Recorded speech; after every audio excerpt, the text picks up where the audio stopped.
Dalam beberapa tahun terakhir, pemerintah Provinsi Maluku membuat dekorasi Hari Ulang Tahun Kemerdekaan Republik Indonesia di depan pintu masuk Tribun Lapangan Merdeka Ambon. Dekorasi tersebut dibuat bervariasi setiap tahunnya.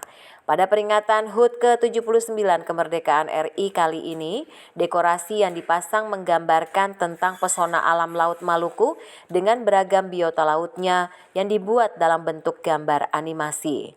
Dekorasi ini pun dimanfaatkan warga Kota Ambon dengan mengabadikannya dengan swafoto bersama rekan, sahabat, dan keluarga mereka.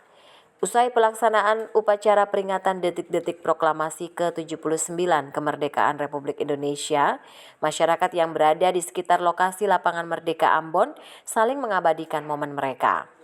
Bahkan para tamu undangan dan para pejabat pun ikut meramaikan foto bersama di lokasi ini.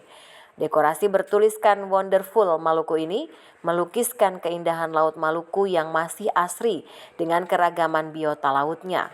Berlatar belakang warna biru dengan warna-warni terumbu karang serta aneka animasi jenis ikan, gurita dan hewan laut lainnya yang menggambarkan pesona alam bahari Maluku dan menarik untuk dikunjungi wisatawan domestik maupun mancanegara. Christine Sipahelut, Andre Oktolsea melaporkan.